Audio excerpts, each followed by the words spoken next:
Bonjour, je vous présente une vidéo pour étudier, explorer le guerrier 2, une posture quand même accessible à tous, peut-être sauf si on est enceinte dans les derniers mois ou on a des problèmes de plancher pelvien, ça ne serait pas recommandé. Alors, on va commencer en étudiant un peu les pieds. Vous allez essayer de mobiliser un petit peu les pieds, comme ça, vous voyez, je lève les orteils, je vais essayer de voir si je peux les écarter, et ensuite sentir que je peux prendre un petit peu le sol, donc réveiller un peu le dessous des pieds. Et on va répéter ça, donc d'ouvrir, de prendre le sol, je le démontre avec les mains, mais on fait avec les pieds, d'accrocher comme ça, on sent un petit peu le dessous du pied qui se réveille. Donc de juste sentir là, comment on peut agripper le sol, on peut ouvrir, juste de mobiliser.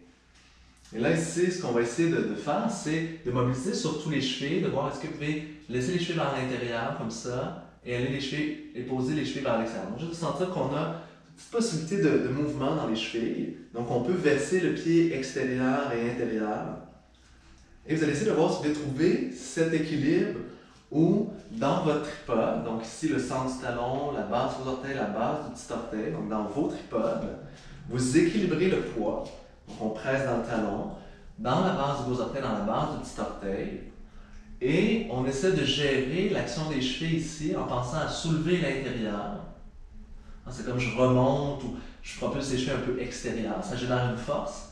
Mais j'ajoute la force externe ici, donc de rapprocher un peu les chevilles pour vraiment être centré. Et c'est une action qui vient des pieds, mais aussi du bas des jambes qui est très sollicité. Alors, on essaie de garder ça en tête et de toujours retrouver cette histoire de tripode dans le guerrier. Alors déjà, si vous séparez les pieds, vous allez voir que là, ça change un peu si vous êtes attentif, qu'il y a peut-être une tendance d'aller trop intérieur ou trop extérieur dans le pied.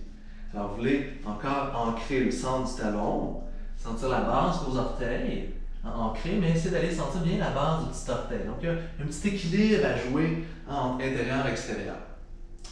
Et là, ici, on va se préparer. Donc, on va faire ça vers la droite en premier. Vous allez tourner le pied droit comme ça vers l'extérieur. Et ça, c'est une rotation qui vient de la hanche, qui tourne la cuisse, qui dirige le genou et les orteils complètement externes. Et ici, cette jambe, je peux la tourner un peu interne. Ça, il faut jouer un peu, de trouver c'est quoi le placement idéal. Si vous regardez ma cheville ici, je ne veux pas l'avoir trop comme ça, hein, elle est trop vers l'intérieur, mais je voudrais quand même essayer de la garder un peu plus en ligne avec le tibia. Mais ici, l'avant du pied, je dois le retourner vers l'extérieur pour essayer de trouver l'ancrage ici de cette partie du tripode. Donc d'avoir vraiment une dextérité dans le pied, ça va être une clé pour vraiment sortir cet ancrage et cette capacité de pousser dans votre tripode et de pouvoir énergiser la jambe dans un bon vecteur. Un vecteur qui est droit ici. Et en gardant ça, maintenant on va plier ce genou davantage tout en s'assurant qu'il va suivre la direction des orteils. C'est très droit ici. Et on peut même séparer les pieds davantage, dépendamment comment on se sent. On va miser d'aller vers 90 degrés, peut-être pas tout de suite, on aura la chance de le refaire. Et vous allez avoir les épaules au-dessus du bassin. Donc je suis un petit peu tourné par là, un peu comme mon bassin. On lève les bras, les mains juste un peu en avant des épaules, pour ne pas être cambré dans le dos. Les mains vers le sol, pas trop d'hyperextension dans les coudes, attention, mais on allonge, on se passe très large, on pense très large dans le haut du corps, et on tourne la tête comme ça vers la droite. Le regard est loin, et on trouve notre souffle. Donc on a les jambes solides, les bras solides, mais le souffle est libre, la tête est libre. Puis on va remonter, et essayer de faire ça de l'autre côté. On va faire l'autre côté. Donc, on tourne. Jambe droite un peu intérieure, la jambe gauche, le pied gauche, comme ça, tout extérieur. C'est de jouer avec cette cheville, ce pied. Quel est le placement où vous ressentez dans votre corps que vous pouvez vraiment presser dans le tripode, votre tripode, et avoir vraiment une force dans cette jambe, un bon vecteur. Donc, il n'y a pas d'accrochage dans le genou ni dans la cheville, il n'y aurait pas de douleur. Et ici, on a ouvert bien la cuisse et on plie. Alors, on peut sentir que dans les articulations, ça passe bien, il n'y a pas de douleur, et on génère une force dans les jambes. C'est vraiment des postures de force, les postures debout. Les épaules au-dessus du bassin, les bras en largeur et le regard au-dessus de la main gauche. Et on trouve son souffle. Alors, le souffle est libre, la tête, le visage est libre, mais les jambes, les bras sont en force. Et puis on va remonter et on va refaire ça une autre fois. Maintenant, peut-être aller un peu plus large pour voir si on pourrait aller vers 90 degrés ici. Alors, c'est beaucoup de largeur, il faut avoir un bon tonus dans le bas du ventre, dans le périnée et les abdominaux.